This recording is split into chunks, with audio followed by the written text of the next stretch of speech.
नमस्कार. हॅलो सह्याद्रीच्या आजच्या भागात सगळ्यांचं मनापासून स्वागत करते. मी डॉक्टर मृण्मयी भजक.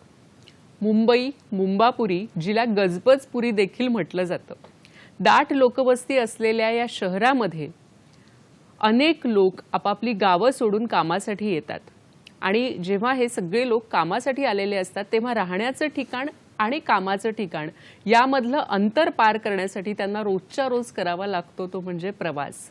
प्रवास म्हटलं की वाहतूक आली आणि बऱ्याचदा वाहतूक कोंडी देखील. ह्या सगळ्यावर आपण काय करू शकतो आणि पोलीस कशा पद्धतीने काम करतायत याविषयी आज आपण जाणून घेणार आहोत. आजचा हॅलो सह्याद्रीचा विषय काय आहे तो पाहूया.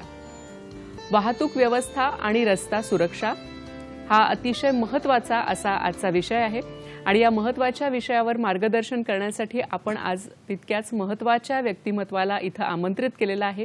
आज आपल्या बरोबर आहेत प्रवीण कुमार पडवळ सर. सर नमस्कार. कार्यक्रमात स्वागत करते आपलं. नमस्कार. सरांची अगदी थोडक्यात ओळख करून देते. सर पोलीस सह आयुक्त आहेत, वाहतूक नियंत्रण शाखा मुंबईचे. 2004च्या तुकडीचे भारतीय पोलीस सेवेतील सर अधिकारी आहेत. अकोला, नाशिक, मुंबई इथं वेगवेगळ्या पदांवर सरांनी समर्थपणे कार्यभार सांभाळलेला आहे आणि आज ते आपल्याला मार्गदर्शन करणार आहेत कशा पद्धतीने वाहतूक व्यवस्था सुरळीत होण्यासाठी एक सामान्य नागरिक म्हणून आपण काम करू शकतो. त्याचबरोबर पोलिसांची काय काय व्यवस्था आहे त्याबद्दलही सर आपल्याला मार्गदर्शन करणार आहेत. सर पुन्हा एकदा स्वागत करते आपल्या कार्यक्रमामध्ये. आणि मुंबईसारख्या मोठ्या शहरामध्ये म्हणजे आंतरराष्ट्रीय शहरामध्ये वाहतूक नियंत्रित ठेवणं हे खरोखरच एक आव्हान आहे. तर पोलीस दलाला ह्याची वाहतूक पोलीस दलाला काय काय आव्हानं जाणवतात? आपल्याला माहिती आहे की मुंबई शहर हे 7 बेटांचं मिळून बनलेलं आहे आणि त्याची दक्षिणोत्तर असा विस्तार आहे. त्यामुळे याला काही भौगोलिक मर्यादा आहेत. रस्त्यांची लांबी मुंबईमध्ये फक्त 2050 किलोमीटर एवढी आहे आणि रस्त्यांची लांबी किंवा रुंदी वाढवण्यासाठी त्या ज्या भौगोलिक मर्यादा आहेत ते एक मोठं आव्हान आहे. त्याचप्रमाणे मुंबई शहरामध्ये 45 लाख वाहनं ही नोंदणी झालेली आहेत. त्याशिवाय बाजूच्या शहरांमध्ये म्हणजे नवी मुंबई, ठाणे, मीरा भाईंदर, पालघर या ठिकाणी नोंदणी झालेली वाहनंसुद्धा ही मुंबईमध्ये दररोज येत असतात. महाराष्ट्राच्या विविध भागातून अनेक लोक मुंबईत कामासाठी येतात, ते सुद्धा वाहनं घेऊन येतात. इतर राज्यांमधून वाहनं येत असतात आणि त्यामुळे रस्त्यांवरचा जो भार आहे वाहनांचा तो खूप मोठ्या प्रमाणात आहे. वाहनांची घनता आपण विचार केला तर 1 किलोमीटर मागे 700 पेक्षा जास्त वाहनं मुंबईमध्ये येत असतात आणि ही घनता ही भारतामध्ये सर्वात जास्त वाहनांची घनता असलेले मुंबई एक शहर आहे. अच्छा. त्याचप्रमाणे वेगवेगळ्या पायाभूत सुविधांची कामं मुंबई शहरामध्ये चालू आहेत.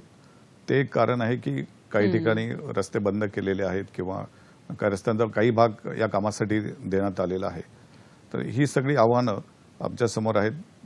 दररोज सकाळी मुंबईतील लोक हे दक्षिण बाजूला प्रवास करतात, दक्षिणेकडे, दक्षिण वाहिन्यांवर, आणि सायंकाळी उत्तरेकडे आपल्या घरी जाण्यासाठी प्रवास असतो. त्यामुळे ही सगळी आव्हानं आहेत की या सर्व वाहनं मुंबईमध्ये येणं आणि त्यानंतर पुन्हा ती व्यवस्थित वाहतूक सुरळीत ठेवणं हे एक आमच्यासमोर मोठं आव्हान आहे. नक्कीच. आणि हे सगळी तुम्ही जसं सांगितलं की अनेक आव्हानं आहेत. रस्त्यावरची जी वाहनांची घनता आहे ती सर्वाधिक आहे आपल्याकडे आणि मला वाटतं की लोकसंख्या देखील वाढते आणि वाहनांची संख्या देखील वाढते. तर हे सगळं असताना मुंबईची पोलिसांची वाहतूक नियंत्रण सेवा जी आहे ती कशा पद्धतीने काम करते?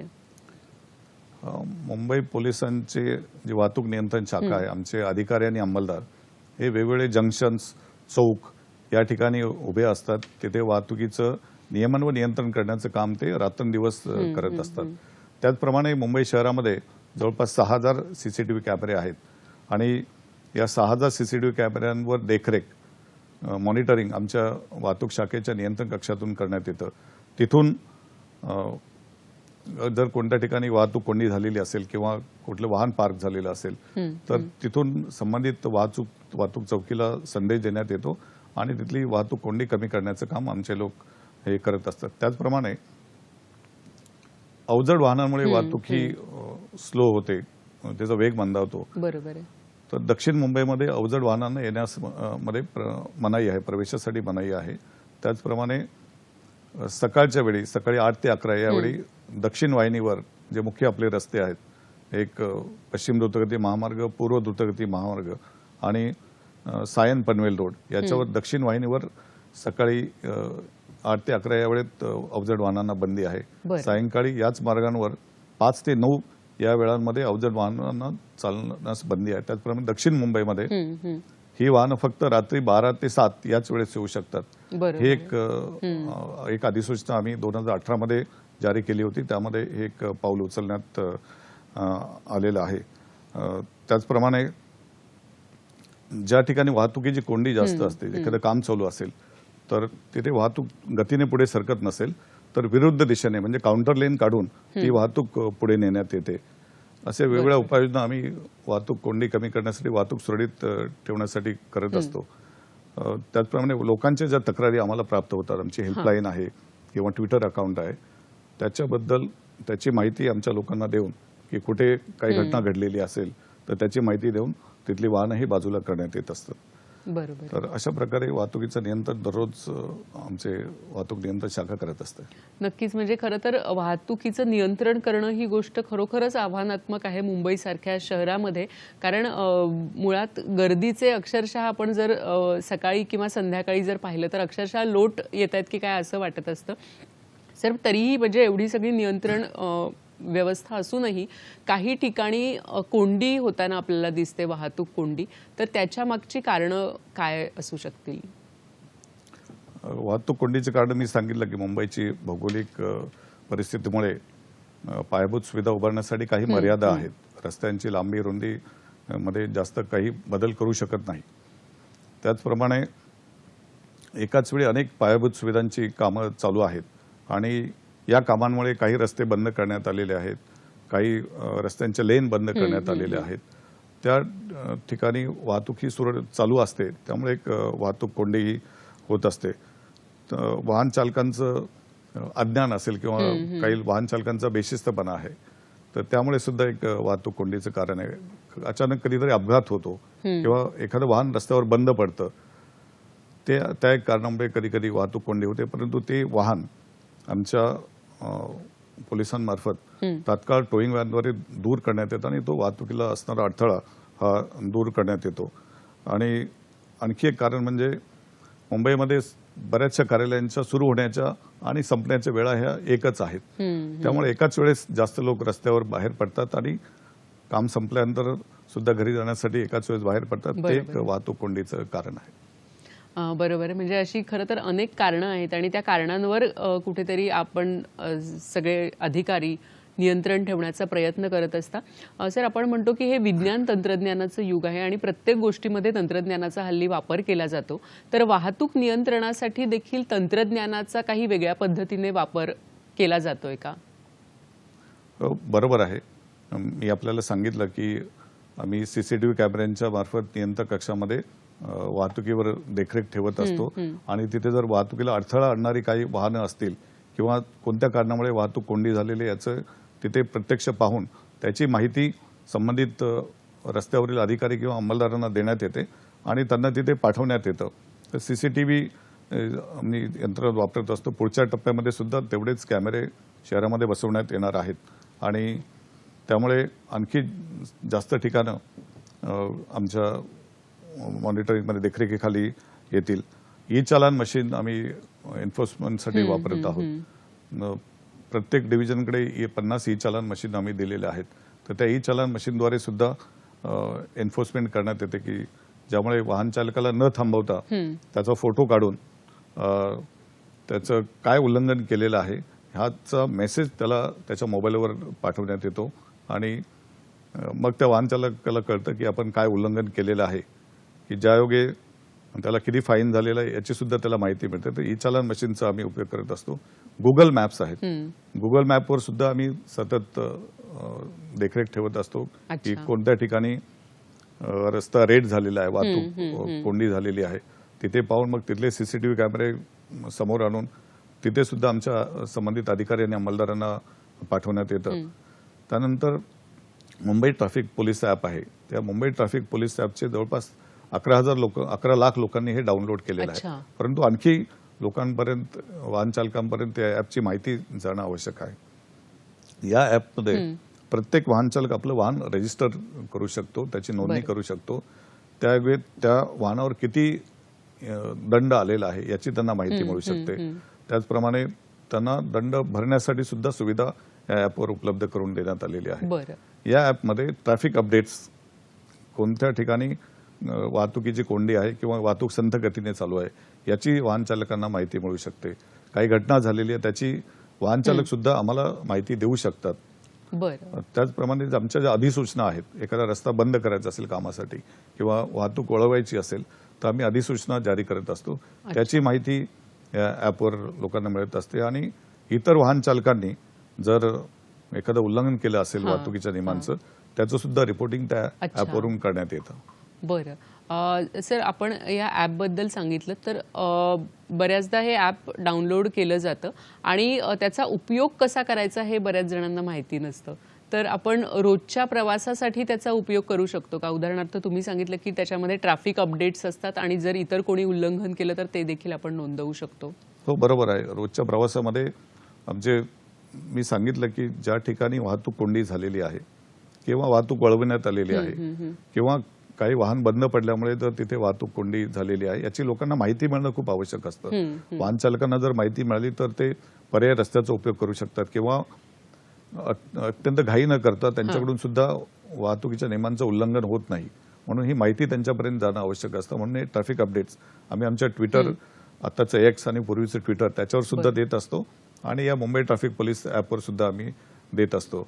त्याचप्रमाणे इतर कोणी जर उल्लंघन करत असेल त्याची माहिती सुद्धा वाहन चालकांना देता येऊ शकते. त्यामुळे हे ॲप खूप वाहन चालकांसाठी उपयोगाचं आहे. नक्कीच सर. तर त्याचा उपयोग सर्वांनी केला पाहिजे, डाउनलोड करून घ्यावं अशी माझी सर्वांना विनंती आणि आवाहन आहे. नक्कीच हे ॲप आहे ते आपल्या सगळ्यांसाठी, सर्व नागरिकांसाठी, सर्व वाहन चालकांसाठी, विशेषतः जे अगदी रोजच्या रोज प्रवास करत असतात त्या सगळ्यांसाठीच उपयोगी आहे. आणि सर, तुम्ही जे सांगितलं की आता फोटो काढण्याची जी एक प्रक्रिया सुरू झालेली आहे त्यामुळे सगळ्याच बेशिस्त वाहन चालकांवर एक प्रकारे वचक बसलेला आहे की अगदी प्रत्यक्ष पोलीस नाही आले तरी आपला फोटो काढला जाऊ शकतो गाडीचा. हे आता सगळ्यांना माहिती झालेलं आहे. तरीही सर, एवढं सगळं असूनही काही बेशिस्त वाहन चालक असतात आणि बेशिस्तपणे थोडीशी त्यांच्यामुळे वाहतूक कोंडी देखील होऊ शकते किंवा नियमांचं उल्लंघन होऊ शकतं. तर अशा बेशिस्त वाहन चालकांवर कशा पद्धतीने कारवाई केली जाते? असे जे बेशिस्त वाहन चालक आहेत त्यांच्यावर ई चालानद्वारे कारवाई करण्यात येते. जे वाहतुकीला अडथळा आणणारे पार्किंग जर कुणी केलं असेल किंवा मग विरुद्ध दिशेने कोणी वाहन चालवत असेल, असे प्रकार काही वाहन चालकांकडून वाढलेले आहेत, तर त्यांच्यावर एक मोहीम घेऊन त्यांच्यावर दररोज कारवाई करण्यात येत असते. जे ट्रिपल सीट चालवतात, धोकादायकपणे सिग्नल जम्प करतात, धोकादायकपणे सिग्नल ओलांडतात, त्यांच्यावर आमच्याकडून दररोज अशा वाहन चालकांवर कारवाई होत असते की ज्यायोगे त्यांच्याकडून इतर वाहन चालकांना धोका निर्माण होता कामा नये आणि वाहतूक सुद्धा सुरळीत ठेवण्यामध्ये मदत होईल. अशा प्रकारची दररोज एन्फोर्समेंटची कारवाई ही वाहतूक नियंत्रण शाखेकडून होत असते. खरंच आहे, कारण आपण जेव्हा रस्त्यावरून आपण प्रवास करत असतो तेव्हा एखादं वाहन असतं की ज्याच्या पार्किंगमुळे, जे अयोग्य ठिकाणी पार्क केल्यामुळे पुढची सगळी जी वाहतूक आहे ती अडून राहिलेली असते किंवा ज्या छोट्या छोट्या गोष्टी असतात की ज्या वाहतूक कोंडी सोडवण्यामध्ये अतिशय उपयोगी ठरू शकतात. तर अशा सर्व गोष्टींवर योग्य ती कारवाई पोलिसांकडून केली जात असते. आणखीही खरं तर ह्या विषयावर आपण जाणून घेणार आहोत. अतिशय महत्त्वाचा विषय आणि आपल्या सगळ्यांच्याच अगदी रोजच्या जगण्यातला विषय आहे. त्यामुळे पाहत रहा हॅलो सह्याद्री. आत्ता वेळ झाली एका छोट्याशा विश्रांतीची.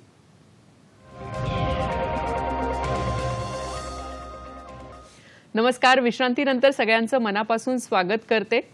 वाहतूक व्यवस्था आणि रस्ता सुरक्षा याविषयी आज आपण बोलतोय आणि आपल्याला मार्गदर्शन करतायत मुंबईच्या वाहतूक नियंत्रण शाखेचे पोलीस सह आयुक्त प्रवीण कुमार पडवळ सर. सर, मगाशी तुम्ही ॲपबद्दल माहिती दिलीत, तर पुन्हा एकदा आमच्या दर्शकांना त्या ॲप्सची नावं आणि कुठून ते डाउनलोड करू शकतो हेही सांगितलं तर बरं होईल. मुंबई शहरामध्ये मुंबईतल्या वाहन चालकांसाठी मुंबई ट्रॅफिक ॲप, मुम ट्रॅफ ॲप असं या ॲपचं नाव आहे आणि हे प्ले स्टोअरवर उपलब्ध आहे, गुगल ॲपवर सुद्धा आहे आणि ॲपलवर सुद्धा हे ॲप उपलब्ध आहे. त्याचप्रमाणे महाराष्ट्रातील जे वाहन चालक आहे त्यांच्यासाठी ॲप आहे, महाराष्ट्र ट्रॅफिक ॲप. तर हे ॲप सर्व गुगल किंवा अँड्रॉइड दोन्हीवर, ॲपल किंवा अँड्रॉइड दोन्ही फोनवर हे उपलब्ध आहे. बरोबर आहे सर. आपण आता तंत्रज्ञानाचा आपला विषय चालू आहे की बऱ्याचशा गोष्टी ज्या असतात त्या सॉफ्ट कॉपीमध्ये हल्ली उपलब्ध असतात किंवा काहीही कागदपत्र जी असतात ती पण आपण सॉफ्ट कॉपीमध्ये ठेवणं हे हिताचं समजतो, कारण कुठे जेणेकरून हरवू नये किंवा गहाळ होऊ नये. तर लायसन्सच्या बाबतीतही अशी कोणती सुविधा आहे ती आम्हाला कळली तर बरं होईल. सर्व वाहन चालकांनी ओरिजिनल लायसन्स हे आपल्याकडे बाळगणं आवश्यक आहे. ओरिजिनल लायसन्स शिवाय जर डिजिलॉकर ॲप आहे, गव्हर्नमेंटचं शासकीय ॲप आहे, हे डिजिलॉकर ॲप आपण डाउनलोड केलं आणि त्यामध्ये जर शासकीय डॉक्युमेंट्स ठेवले, आपलं त्यामध्ये वाहनाचं आपलं ड्रायव्हिंग लायसन्स आहे स्वतःचं, ते सुद्धा ठेवता येतं. तर ते सुद्धा ओरिजिनल ड्रायव्हिंग लायसन्स म्हणून ग्राह्य धरण्यात येतं. तर एकतर ओरिजिनल ड्रायव्हिंग लायसन्स किंवा डिजिलॉकरमधील आपलं ड्रायव्हिंग लायसन्स हे आपल्याकडे ठेवणं आवश्यक आहे. बरोबर आहे सर. तुम्ही सांगितलं की आता अनेक आव्हानं आहेतच वाहतुकीसाठी, तर भविष्यातली आव्हानं आणि मग भविष्यात उपाययोजना, तंत्रज्ञानाचा वापर याबद्दल काय सांगू शकाल? आपल्याला माहिती आहे मुंबईची लोकसंख्या वाढते आहे, त्याप्रमाणे वाहनांची संख्या सुद्धा वाढणार आहे. जसजशी आर्थिक प्रगती होणार, आर्थिक सुबत्ता येणार, तशी वाहनांची संख्या सुद्धा वाढत जाणार आहे. आणि त्याप्रमाणे पायाभूत सुविधा आता जरी ज्या तयार केलेल्या आहेत त्या वाहनांच्या वाढत्या संख्येबरोबर वाढणं आवश्यक आहे. आता आपल्याला माहिती आहे की मुंबई कोस्टल रोडचं काम चालू आहे. तर कोस्टल रोड सुरू झाल्यानंतर बऱ्यापैकी ज्या ठिकाणी वाहतूक कोंडी होते, काही भागामध्ये वाहतूक कोंडीचं प्रमाण नक्कीच कमी होणार आहे. त्याचप्रमाणे मुंबई मेट्रो ही सुद्धा पुढच्या वर्षभरात सुरू होणार आहेत. पुढच्या 3-4 महिन्यामध्ये काही ठिकाणी आणि वर्षभरात सर्व ठिकाणी सुरू होईल. त्यामुळे सुद्धा वाहतूक कोंडी ही बऱ्यापैकी कमी होण्यास मदत होणार आहे. परंतु वाहन चालकांना माझं आव्हान आहे की जेव्हा हे मेट्रो सुरू होईल तेव्हा जे लोक सध्या वाहन वापरत आहेत त्यांनी या सार्वजनिक वाहतूक व्यवस्थेचा उपयोग करणं खूप महत्त्वाचं आहे की ज्यामुळे रस्त्यावरील वाहनांचा भार हा कमी होईल. आणखी तंत्रज्ञानाचा जर आपण विचार केला तर ITMS सारखी यंत्रणा आहे, इंटेलिजन्स ट्रॅफिक मॅनेजमेंट सिस्टम सारखी यंत्रणा की ज्याच्यामध्ये AI आर्टिफिशियल इंटेलिजन्स कृत्रिम बुद्धिमत्तेचा उपयोग करून वाहनांचे सिग्नल, त्याचे टायमिंग त्याचे चेंज करता येतात की सध्या किती वाहनं त्या एरियामध्ये आहेत आणि त्याचा विचार करून ट्रॅफिक सिग्नलचं सिंक्रोनायझेशन आणि टायमिंग याच्यामध्ये योग्य बदल करता येऊ शकतो. त्याचप्रमाणे एन्फोर्समेंट म्हणजे आता आमचे पोलीस अधिकारी किंवा अंमलदार हे चालान मशीनमध्ये फोटो काढून चालान इश्यू करत असतात. तर एन्फोर्समेंट सुद्धा या यंत्रणेद्वारे त्याची अंमलबजावणी होऊ शकते. त्याचप्रमाणे वाहतूक सुरळीत करण्यासाठी आणखी काही गोष्टी करणं आवश्यक आहे की काही ठिकाणचे कार्यालय त्यांच्या वेळा थोडासा जर त्यामध्ये बदल केला तर त्याच्यामध्ये सुद्धा वाहतूक सुरळीत करण्यावर परिणाम हा होऊ शकेल. काही ठिकाणी गर्दीच्या ठिकाणी ट्रान्सपोर्ट कंपन्यांची ऑफिसेस आहेत, ती कमी गर्दीच्या ठिकाणी हलवली तर त्यामध्ये सुद्धा वाहतूक कोंडी कमी करण्यास नक्कीच त्याची मदत होणार आहे. बरोबर आहे सर. म्हणजे सरांनी अनेक उपाययोजना सर तुम्ही सांगितलेल्या आहेत आणि इवन आर्टिफिशियल इंटेलिजन्सचा वापर करूनही वाहतुकीमध्ये काही बदल नक्कीच भविष्यात होतील अशी आपण अपेक्षा करूया. सर, वाहतूक कोंडी जेव्हा आपण म्हणतो तेव्हा एक वाहन चालक असतो आणि पादचारी देखील असतात आणि बऱ्याचदा असं असतं की जे वाहनात बसलेले असतात तर त्यांना ते पादचारी नको वाटतात किंवा ते नियमभंग करतात असं वाटतात आणि उलटही होत असतं. तरी ह्या दोघांचाही मेळ घालावा किंवा दोघांच्याही सुरक्षिततेसाठी काय नियोजन केलेलं आहे? वाहतुकीमध्ये पादचाऱ्यांचं सुद्धा योगदान महत्त्वाचं आहे की प्रत्येक पादचाऱ्याने विचार केला पाहिजे की जिथे आपल्याला रस्ता ओलांडण्यासाठी जागा आहे तिथूनच रस्ता ओलांडला पाहिजे. झेब्रा क्रॉसिंग असेल किंवा त्यांना जेव्हा सिग्नल चालू असेल की पादचाऱ्यांनी इथे रस्ता क्रॉस केला पाहिजे त्यासाठी ग्रीन सिग्नल असेल त्याच वेळेस तिथून रस्ता ओलांडला पाहिजे. ज्यावेळेस वाहनांसाठी ग्रीन सिग्नल असेल त्यावेळेस वाहनांची तिथे जाऊ दिली पाहिजे. पादचाऱ्यांनी थोडं थांबणं तिथे आवश्यक आहे. त्याचप्रमाणे काही पादचारी हे मोबाईलवर पाहत रस्ता ओलांडण्याचा किंवा बाहेर फिरत असतात, तर ते सुद्धा करता कामा नये. ते त्यांच्यासाठी सुरक्षित नाही आहे. इतर जे वाहन चालक आहे त्यांच्या सुरक्षेसाठी आम्ही काही एन्फोर्समेंटचे ड्राईव्ह घेत असतो. म्हणजे आपण म्हणतो की सरसलामत तो पगडी 50, तर प्रत्येकाने वाहन चालकानं जो टू व्हीलरवर आहे त्याने हेल्मेट घालणं बंधनकारक आहे. तर काही लोकांना वाटतं की फक्त जो गाडी चालवणार आहे, मोटरसायकल चालवणार, त्यानंच हेल्मेट घालायला पाहिजे. परंतु जो मागचा बसले त्याचा जीव महत्वाचा नाही का? त्यामुळे कायद्यामध्ये हे बंधनकारक आहे की जो मोटरसायकलचा चालक आहे आणि मागे बसलेला पिलियन रायडर आहे, दोघांनी सुद्धा हेल्मेट घालणं आवश्यक आहे. जे कारमध्ये बसलेले प्रवासी आहेत, मग तो ड्रायव्हर असेल, त्याच्या बाजूचा प्रवासी असेल, ते सीट बेल्ट घालत असतात, परंतु मागे बसलेले आहेत प्रवासी मागच्या सीटवर ते सीट बेल्ट घालत नाहीत. तर सुरक्षिततेसाठी दोन्ही वाहन चालक, त्याच्या बाजूला बसलेले प्रवासी आणि मागच्या सीटवर बसलेले प्रवासी यांनी सुद्धा सीट बेल्ट घालणं हे आवश्यक आहे. बरोबर आहे. म्हणजे जर चारचाकी चालवत असू तर चारचाकीमध्ये जे बसलेले आहेत त्या सगळ्यांनी आणि दुचाकीवर जे बसलेले आहेत त्या दोघांनीही हेल्मेट घालणं खूप गरजेचं आहे, सीट बेल्ट लावणं खूप गरजेचं आहे चारचाकीसाठी. सर, ह्या सगळ्या उपाययोजना होत असतात आणि तरीही कधी कधी दुर्दैवाने काही अपघात होत असतात. तर मुंबईतल्या अपघातांच्या प्रमाणाबद्दल तुम्ही काय सांगाल की कमी होत आहेत, वाढत आहेत, किंवा काय प्रमाण आहे सध्या? मुंबईमध्ये अपघातांचा विचार केला तर प्राणांतिक अपघात हे आणि गंभीर अपघात हे दोन्हीही मुंबईमध्ये कमी झालेले आहेत. 2017 मध्ये 467 प्राणांतिक अपघात झालेले होते. यावर्षी हे 246 आहेत आतापर्यंत, नोव्हेंबर 2023 पर्यंत.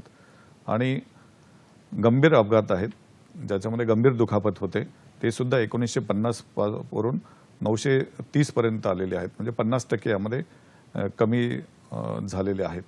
याचं कारण म्हणजे एकतर वाहतुकीचा थोडा मंदावलेला वेग हे एक कारण देता येईल. त्याचप्रमाणे मुंबई पोलिसांची जी कारवाई सुरू आहे त्यामध्ये महत्त्वाचं म्हणजे ड्रिंक अँड ड्राईव्हच्या विरोधातली जी कारवाई आहे ती खूप परिणामकारक आहे.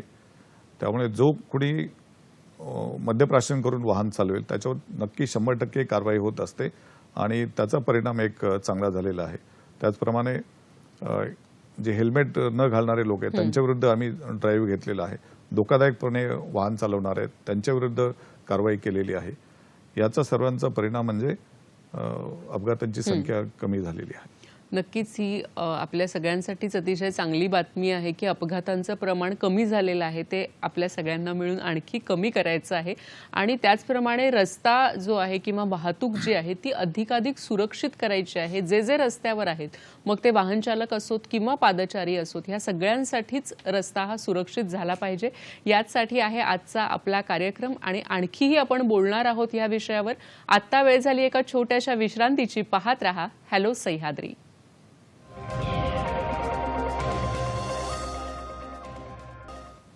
नमस्कार. विश्रांतीनंतर सगळ्यांचं मनापासून स्वागत करते.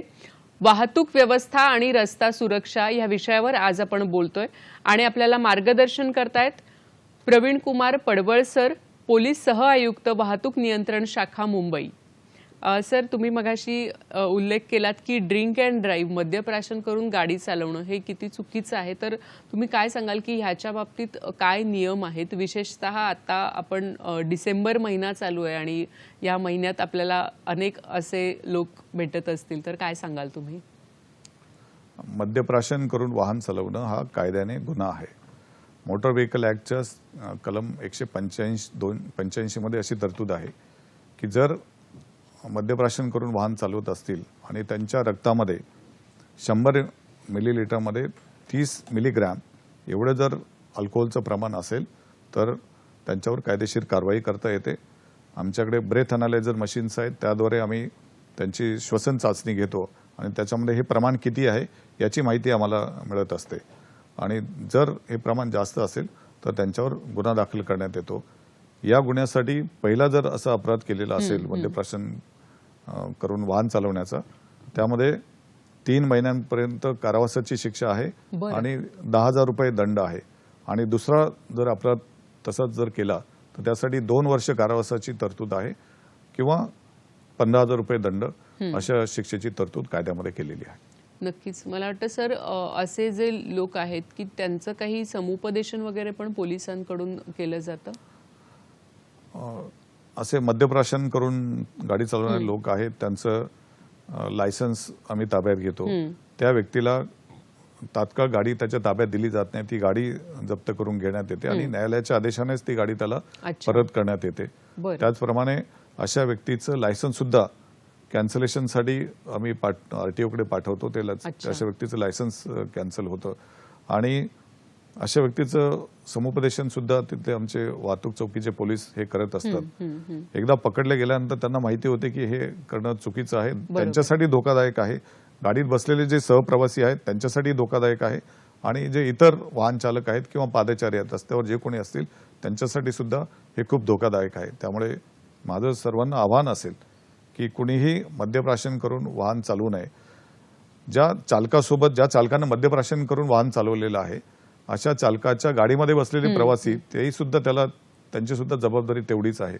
जर त्यांनी अशा व्यक्तीला मद्यप्राशन केलेल्या व्यक्तीला गाडी चालू दिली तर त्यांच्यावर सुद्धा तीच कारवाई होऊ शकते. म्हणजे त्यांना सुद्धा 10,000 रुपये दंड किंवा 3 महिने एवढा कारावास अशा शिक्षेची तरतूद कायद्यामध्ये आहे. म्हणजे त्यांच्या बरोबर जे आहेत गाडीत बसलेले त्यांनाही तीच शिक्षा होऊ शकते. नक्कीच. कारण ही खरं तर सगळ्यांची जबाबदारी आहे. एक जबाबदार नागरिक म्हणून सगळ्यांची जबाबदारी आहे आणि ती प्रत्येकाने पार पाडलीच पाहिजे. सर, ह्याचं जे मद्यप्राशन केल्याचं जे प्रमाण आहे तर ते कशा प्रकारे निश्चित केलं जातं? मी आत्ताच सांगितलं की आमच्या पोलिसांकडे ब्रेथ अनालिसिस मशीन असते की त्याने श्वसनाची चाचणी घेतली जाते. एक पाईपद्वारे त्यांना आपल्या श्वासोच्छ्वास करायला सांगण्यात येतं आणि जर अल्कोहोलचं प्रमाण त्याच्या श्वासामध्ये आढळून आलं तर मशीनमध्ये किती ते प्रमाण आहे याची माहिती मिळते आणि जर ते प्रमाण जास्त असेल तर त्याच्यावर अशा वाहन चालकांवर कारवाई करण्यात येते. सर, तुम्ही म्हणालात की अशा वाहन चालकांवर कारवाई केली जाते, त्याचप्रमाणे त्यांच्या बरोबर जे बसलेले असतात तर त्यांच्यावरही कारवाई केली जाऊ शकते. सर, तुम्ही आज या निमित्ताने काय आवाहन कराल सर्व लोकांना, तरुणाईला, विशेषतः जेव्हा डिसेंबर आपण नवीन वर्षाचं स्वागत करणार आहोत तर अशा वेळी ह्याचं प्रमाण आपल्याला नक्कीच वाढलेलं दिसून येतं? माझं सर्वांना आवाहन आहे की जे कोणी मद्यप्राशन केलेलं असेल त्यांनी कुणीही वाहन चालवू नये. ज्या ठिकाणी केलेलं असेल, एखादं रेस्टॉरंट असेल किंवा बार असेल, त्यांची सुद्धा जबाबदारी आहे की अशा लोकांना वाहन चालू त्यांनी देऊ नये. त्यांच्यासाठी कॅबची व्यवस्था केली पाहिजे किंवा मग जो व्यक्तीनं मद्यप्राशन केलेलं नाही तो वाहन चालवेल याची खबरदारी त्यांनी घेतली पाहिजे. वाहनातील इतर जे व्यक्ती आहेत त्यांनी सुद्धा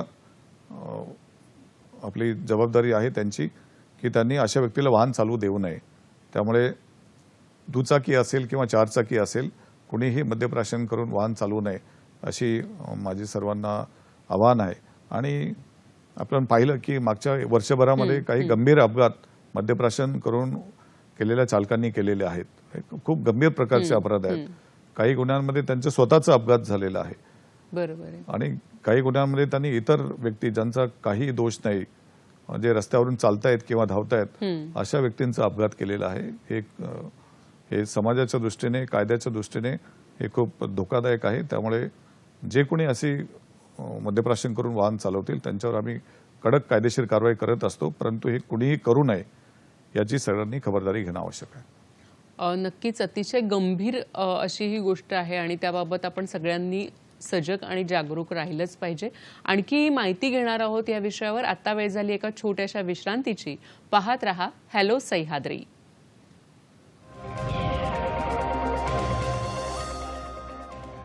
नमस्कार. विश्रांतीनंतर सगळ्यांचं मनापासून स्वागत करते. आज आपण चर्चा करतोय तो विषय आहे वाहतूक व्यवस्था आणि रस्ता सुरक्षा. आणि आपल्याला मार्गदर्शन करतायत प्रवीण कुमार पडवळ सर, पोलीस 6 आयुक्त, वाहतूक नियंत्रण शाखा मुंबई. सर, आपण बघतो की हल्ली चारचाकी असो किंवा दुचाकी असो, एक अतिशय गंभीर प्रश्न जो आपण सगळेजण बघत असतो तो म्हणजे मोबाईलवर बोलता बोलता गाडी चालवणं. तर तुम्ही काय सांगाल ह्याबद्दल? मोबाईलवर बोलत असताना गाडी चालवल्यामुळे त्या चालकाचं गाडी चालवण्याकडे तेवढं 100% लक्ष राहू शकत नाही आणि त्याच्या कोन ऑफ विजनमध्ये कोणती वाहनं येतात हे आणि त्याचा वेग किती आहे, आपल्या वाहनाचा वेग किती आहे त्याचा अंदाज त्याचा चुकू शकतो, त्यामुळे अपघात होऊ शकतो. त्यामुळे मोबाईलवर बोलत असताना वाहन चालवणं हा मोटार वाहन कायद्यान्वये गुन्हा आहे आणि ते दुचाकी वाहन असेल किंवा चारचाकी वाहन असेल तर कुणीही मोबाईलवर बोलत असताना वाहन चालवणे हे रस्ता सुरक्षेसाठी, त्यांच्या स्वतःच्या सुरक्षेसाठी, इतरांच्या सुरक्षेसाठी महत्वाचं आहे. नक्कीच. आणि आणखी एक सर पाहण्यात येतं काही ठिकाणी की मुलं अजून 18 वर्षाची झालेली नाहीयेत किंवा त्यांच्याकडे लायसन्स नाहीये, पण घरी गाडी आहे आणि म्हणून ती दिली जाते बऱ्याचदा किंवा मुलांकडूनही घेतली जाते. तर ह्याच्यामध्ये कोणाला जबाबदार धरलं जातं ह्यामध्ये?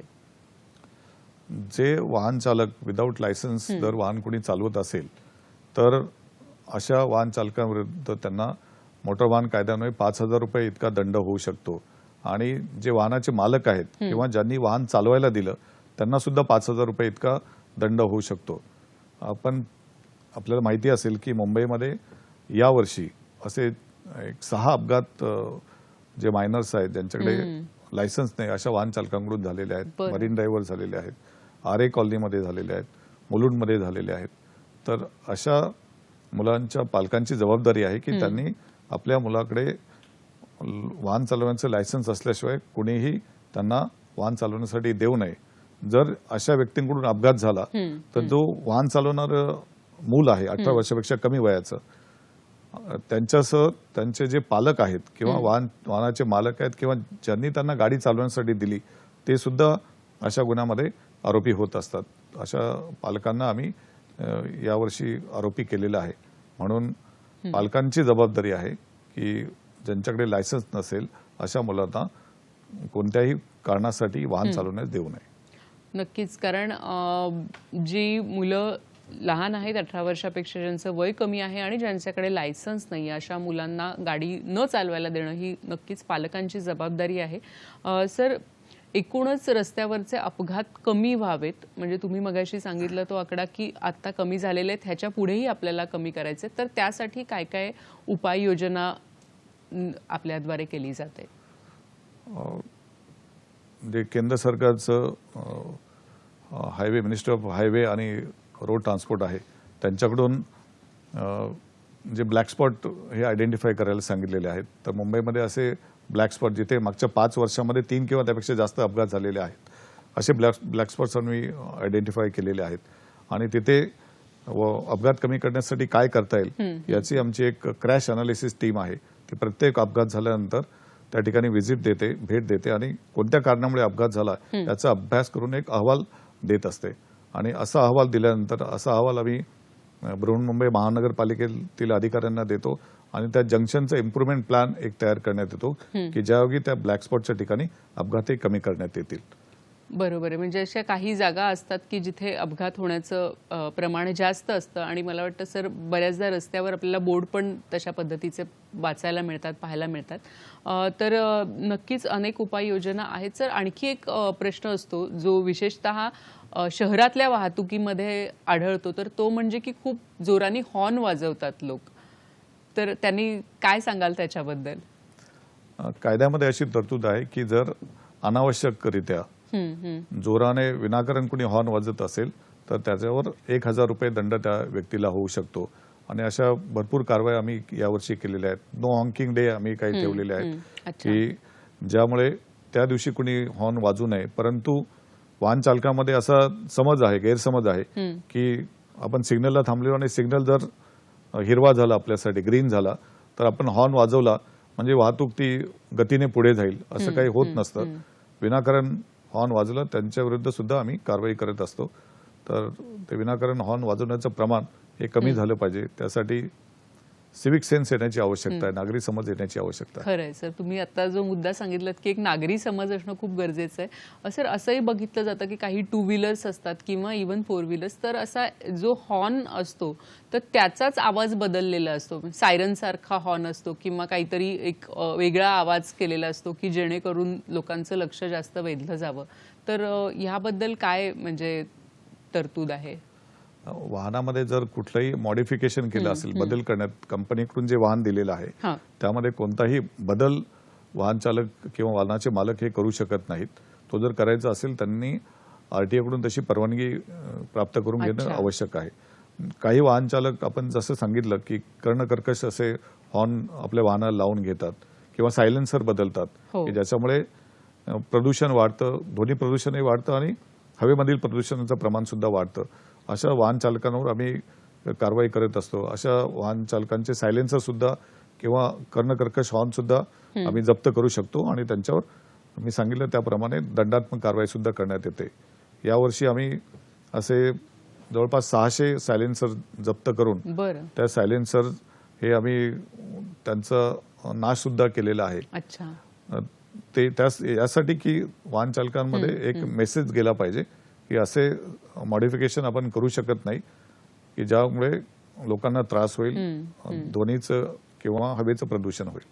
बरोबर आहे. सर, दुसरा एक मुद्दा, खरं तर हा अतिशय ज्याला आपण म्हणतो की सर्वसामान्य ज्ञान आहे, जे आपल्याला अगदी शाळेत शिकवले जातात, सिग्नलचे अर्थ काय असतात ते. पण तरीही मोठ्यांकडून सिग्नल जम्पिंग होतं, सिग्नल तोडले जातात. तर काय त्याच्यावर कारवाई काय केली जाते आणि तंत्रज्ञानाच्या मदतीने ते कॅच केलं जाऊ शकतं का?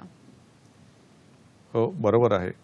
सिग्नल जम्पिंग हा एक धोकादायक उल्लंघन आहे वाहतुकीच्या नियमांचं की ज्याच्यामुळे त्या व्यक्तीचा स्वतःचाही अपघात होऊ शकतो, इतरांचाही होऊ शकतो आणि जी जाणारी वाहन आहे त्यांना सुद्धा अडथळा तयार होतो. त्यामुळे तर अशा सिग्नल जम्प करणाऱ्या वाहन चालकांवर आम्ही रस्त्यावर उभे राहून आमचे लोक कारवाई करत असतात. त्याचप्रमाणे आमच्याकडे मल्टीमीडिया रूम आहे. त्या मल्टीमीडिया रूममध्ये सीसीटीव्ही कॅमेऱ्यांवर देखरेख ठेवून असे जे वाहन चालक सिग्नलचं उल्लंघन करत असतील, सिग्नल जम्प करत असतील, तर त्यांच्यावर सुद्धा मोटर वाहन कायद्यान्वये कारवाई करण्यात येत असते. बरोबर आहे. सर, बऱ्याचदा आपण बघतो की शहरामध्ये, मुंबईसारख्या शहरामध्ये जिथे अनेक रुग्णालयं आहेत, तर तिथे ॲम्ब्युलन्स ही देखील आपल्याला बऱ्याचदा दुर्दैवाने वाहतूक कोंडीत अडकलेली दिसते आणि खरोखरच ॲम्ब्युलन्सला जाण्यासाठी देखील जागा नसते की ज्याच्यामध्ये अत्यावस्थ रुग्ण असू शकतात. तर अशा वेळी इतर वाहन चालकांची काय जबाबदारी आहे आणि कशा पद्धतीने त्यांनी त्या ॲम्ब्युलन्ससाठी जागा करून देणं गरजेचं आहे? ॲम्ब्युलन्स जेव्हा रस्त्यावरून येत असते, आमच्या वाहतूक शाखेतील अधिकारी आणि अंमलदारांना सूचना आहेत, स्टँडिंग ऑर्डर आहे की जेव्हा ॲम्ब्युलन्स आवाज आपल्याला येईल तेव्हा आपण तो सिग्नल, तो जरी रेड असला तरी तो इतर ठिकाणची वाहतूक थांबवून त्यांना ग्रीन सिग्नल आपण दिला पाहिजे. रस्ता क्लिअर करून देणं आवश्यक आहे आणि पुढच्या जंक्शनला सुद्धा वायरलेसवरून आपण माहिती द्यायची आहे की इथून ॲम्ब्युलन्स येते, त्यांना रोड क्लिअर करून द्या म्हणून. त्याचप्रमाणे वाहन चालकांनी जेव्हा ॲम्ब्युलन्स येत असेल त्यांनी आपलं वाहन हे डाव्या बाजूला घेऊन त्या ॲम्ब्युलन्ससाठी रस्ता मोकळा करून देणं आवश्यक आहे की ज्यामुळे जो रुग्ण असेल तो लवकरात लवकर हॉस्पिटलमध्ये पोहोचून त्याच्यावर लवकर उपचार करण्यात येतील. त्याचप्रमाणे आमची एक ग्रीन कॉरिडॉर नावाचं आमचं एक पब्लिक आउटरीच प्रोग्राम आहे की या ग्रीन कॉरिडॉरमध्ये जेव्हा काही रुग्णांना अवयवाची आवश्यकता असते, ऑर्गन ट्रान्सप्लांटची आवश्यकता असते, त्यावेळी एका हॉस्पिटलमधून दुसऱ्या हॉस्पिटलमध्ये किंवा हॉस्पिटलपासून एअरपोर्टपासून हॉस्पिटलपर्यंत त्यांच्यासाठी आम्ही ग्रीन कॉरिडॉर उपलब्ध करून देत असतो. या ग्रीन कॉरिडॉरमध्ये रस्ता पूर्ण मोकळा केलेला असतो आणि याची मुवमेंट जी आहे त्याचा अवयवाचा किंवा अत्यवस्थ क्रिटिकल व्यक्तीचा प्रवास हा कमी वेळात त्यांना हॉस्पिटलमध्ये पोहोचवता येईल अशा प्रकारचा ग्रीन कॉरिडॉर आम्ही उपलब्ध करून देत असतो. नक्कीच. म्हणजे खरं तर ही आत्ताच्या वाहतूक ज्या पद्धतीने सगळीकडे वाढलेली आहे तर तिथे अतिशय आवश्यक अशी गोष्ट आहे आणि ग्रीन कॉरिडॉरनी नक्कीच अनेक रुग्णांना फायदा झालेला आहे, विशेषतः जे अत्यवस्था आहेत किंवा ज्यांचं ऑर्गन ट्रान्सप्लांट करायचं आहे अशा अनेक रुग्णांना सर याने फायदा होतच असतो.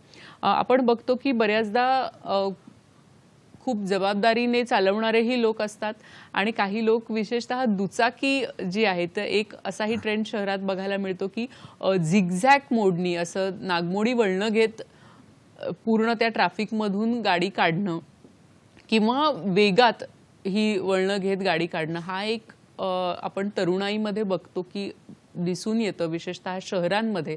तर अशा मुलांना तुम्ही काय सांगाल? जे दुचाकी चालक आहेत, जे झिगझॅग पद्धतीनं किंवा कोणतेही लेन कटिंग करून जिथे जागा मिळेल तिथून आपल्याला पुढे जायचंय अशा प्रकारे वाहन चालवत असतात, हे त्यांनी लक्षात घेतलं पाहिजे की हे त्यांच्यासाठी धोकादायक आहे. इतरांसाठी सुद्धा धोकादायक आहे आणि त्यामुळे वाहतुकीला सुद्धा अडथळा निर्माण होत असतो, वाहतुकीचा वेग मंदावतो आणि ते त्यांना स्वतः जाण्याची घाई असली तरी ते इतरांना त्यात विलंब लागू शकतो. त्यामुळे अशा वाहन चालकांनी आपल्या लाईनमध्येच लेन कटिंग न करता, दुचाकी असेल किंवा चारचाकी वाहन असेल, त्यांनी लेन कटिंग न करता त्यांचं वाहन चालवलं पाहिजे, जे की सर्वांसाठी सुरक्षित आहे आणि ज्यामुळे सर्वांचा, त्यांचा स्वतःचा आणि इतरांचा सुद्धा एका ठिकाणाहून दुसऱ्या ठिकाणी जाण्यासाठीचा जो वेळ आहे तो कमी होईल. नक्कीच. सर, एक मुद्दा असाही येतो की किती वेगाने गाडी चालवायची. तर प्रत्येक रस्त्यावर साधारण एक वेगमर्यादा लिहिलेली असते, जी महामार्गांवर पण असते आणि महामार्गांवर पाळणं अर्थातच अनिवार्य आहे. तसंच शहरांमध्ये देखील अनेक ठिकाणी वेगमर्यादा दिलेली असते. तर ती वेगमर्यादा पाळणं हे किती आवश्यक आहे आणि त्याचं उल्लंघन केलं तर काय त्याचे परिणाम होऊ शकतात? वेग मर्यादा ही सर्व रस्त्यांवर ठरवून दिलेली आहे. हो. उदाहरणार्थ आपण सीलिंगचं पाहिलं तर सीलिंगवर 80 किलोमीटरपेक्षा जास्त वेगाने वाहन चालू नये असं वेगमर्यादेचं त्याचं लिमिट आहे. परंतु काही वाहन चालक ते लिमिटच्या पुढे जाऊन वाहन चालवतात, त्यामुळे त्यांचा स्वतःचा अपघात होऊ शकतो, इतरांचाही अपघात होऊ शकतो. तर वेग मर्यादेचं पालन करणं खूप महत्त्वाचं आहे आणि असे वेग मर्यादेचे पालन न करणारे वाहन चालक आहे त्यांच्यावर आमचे ऑटोमॅटिक स्पीड कॅमेरा लागलेले आहेत की जे त्याचं स्पीड इलेक्ट्रॉनिकली डिटेक्ट करतात, माहिती घेतात आणि त्याच्यावर ई चालन इश्यू केले जातं. आणि जे 2 किंवा 3 पेक्षा जास्त ज्यांच्यावर असे चालन आहेत स्पीड लिमिटचे, त्यांचे लायसन्स कॅन्सल करण्याची सुद्धा, रद्द करण्याची तरतूद ही मोटर वाहन कायद्यामध्ये आहे. बरोबर आहे सर. ई चलानचा आता आपण उल्लेख केलात अनेकदा.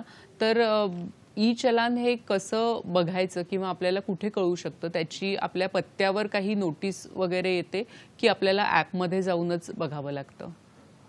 ई चलान हे जेव्हा आपण वाहनाची नोंदणी करतात वाहन चालक, त्यावेळेस तो जो नंबर दिलेला असतो रजिस्ट्रेशन करत असताना, नोंदणी करत असताना, त्या क्रमांकावर, मोबाईल क्रमांकावर त्याचा मेसेज येत असतो. त्या मेसेजमध्ये ई चलानची सर्व माहिती असते. 2 फोटो दिलेले असतात की कोणत्या प्रकारे वाहन कायद्याचं आपण उल्लंघन केलेलं आहे, त्याचप्रमाणे कोणत्या नियमाचं उल्लंघन केलेलं याची माहिती सुद्धा दिलेली असते. तर ई चलानचा जो मेसेज आहे तो त्यांच्या मोबाईलवर येत असतो. पण काही वाहन चालक हे मोबाईल क्रमांक बदलतात, पण तो जो बदललेला मोबाईल क्रमांक आहे त्यांनी नोंदणी कार्यालयाकडे सुद्धा, वाहन नोंदणी कार्यालयाकडे, आरटीओकडे तो त्यांच्याकडे देणं आवश्यक आहे. किंवा वाहन विक्री केल्यानंतर सुद्धा त्याची पुन्हा नोंदणी करून तो मोबाईल क्रमांक ज्यांनी विकत घेतलेला आहे वाहन त्यांचं सुद्धा देणं हे बंधनकारक आहे. नक्कीच. सर, काही रॅश ड्रायव्हर्स असतात, तर जे आपण रस्त्यावर चालवणारे लोक आहेत, इतर जे लोक आहेत, किंवा आपल्याला माहिती आहे की अमुक व्यक्ती हा वारंवार रॅश ड्रायव्हिंग करत असतो किंवा नियम तोडत असतो, तर एक नागरिक म्हणून आपल्याला त्याची कुठे कंप्लेंट करता येते का? काही तक्रार नोंदवता येते का? अशा धोकादायकपणे वाहन चालवण्याची तक्रार आमचा मुंबई पोलिसांचा एक हेल्पलाईन नंबर आहे, 8454 99 99 99 या क्रमांकावर करता येऊ शकते. मी सांगितलं त्याप्रमाणे मुंबई ट्रॅफिक पोलिसांचा ॲप आहे, त्या ॲपमध्ये सुद्धा ही तक्रार करू शकतात. किंवा बऱ्याचशा तक्रारी हे मुंबई पोलिसांचं जे एक्स ट्विटर हँडल आहे त्याच्यावर सुद्धा येत असतात. किंवा आमचा जो कंट्रोल रूमचा नंबर आहे 100 त्याच्यावर सुद्धा, किंवा 112 त्याच्यावर सुद्धा ही तक्रार लोक करू शकतात. परंतु सर्वात सोपं म्हणजे जो हेल्पलाईन नंबर आहे 8454 99 99 99 किंवा मुंबई ट्रॅफिक पोलीस ॲप, याच्यावर ही तक्रार करणं सोपं आहे. नक्कीच. आणि मग तिथे सर फोन करू शकतो आपण या नंबरवर? त्याच्यावर मेसेज आपण पाठवला पाहिजे की कोणते वाहन करत आहे, कोणत्या ठिकाणी करत आहे. कारण फोन, सगळ्यांचे फोन अटेंड करायला गेलं तर तो फोन सगळ्यांचे फोन घेता येऊ शकणार नाहीत. म्हणून तो मेसेज पाठवला तर त्यावर आम्ही एक इन्सिडेंट रिपोर्ट तयार करतो आणि तो इन्सिडेंट रिपोर्ट संबंधित वाहतूक चौकीला पाठवण्यात येतो आणि त्या वाहतूक चौकीचे अधिकारी आणि किंवा अंमलदार हे त्या ठिकाणी पोहोचून त्याच्यावर पुढील कारवाई करत असतात. नक्कीच. 84 54 99 99 99 हा नंबर आहे. हा आपण अगदी सोपा लक्षात ठेवण्यासारखा आहे आणि त्याच्यावर जर अशा पद्धतीचं आपल्या निदर्शनास काही आलं तर आपण त्यांची तक्रार तिथे नोंदवू शकतो, मेसेज करू शकतो किंवा ॲपवर देखील आपल्याला ही तक्रार नोंदवता येऊ शकते. सर, एकूणच तुम्ही काय सांगाल की हे सगळे अपघात टाळण्यासाठी आणि वाहतुकीची जी व्यवस्था आहे ती सुरळीत होण्यासाठी, म्हणजे मला असं वाटतं की प्रत्येक मुंबईकराचं हे स्वप्न आहे की आपण वेळेत आपल्या जागी पोहोचावं किंवा वाहतूक कोंडी कुठेही न होता आपण सुरळीतपणे आपल्याला जिथे जायचंय तिथे पोहोचावं. तर हे सगळं होण्यासाठी तुम्ही काय आवाहन कराल सगळ्यांसाठी?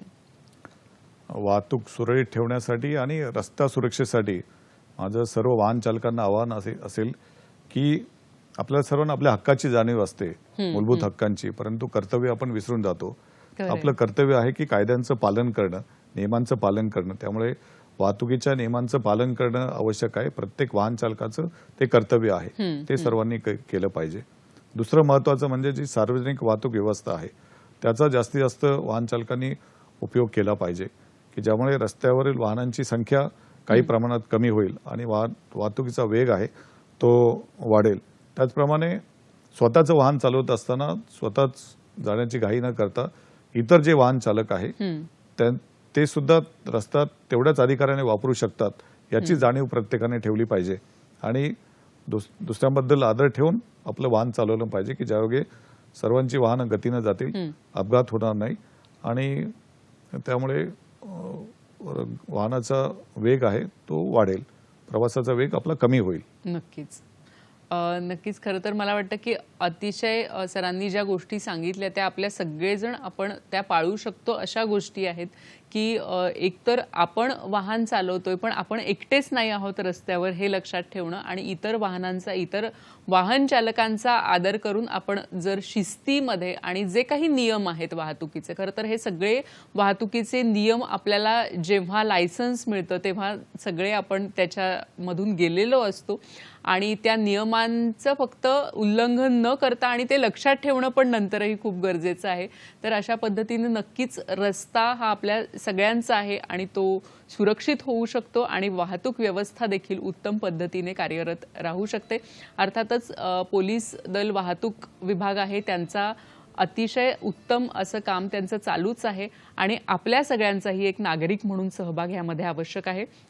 सर, आपण इथे आलात आणि अतिशय उत्तम मार्गदर्शन आमच्या सगळ्या दर्शकांना केलंत की अनेक मुद्दे होते ते आम्हाला विशद करून सांगितले. त्याबद्दल आमच्या संपूर्ण टीमतर्फे आपले मनापासून धन्यवाद देते, आपले आभार मानते. दर्शक हो, आपण पुन्हा भेटणार आहोत नवीन विषयासह, नवीन कार्यक्रमात. तोपर्यंत नमस्कार. धन्यवाद.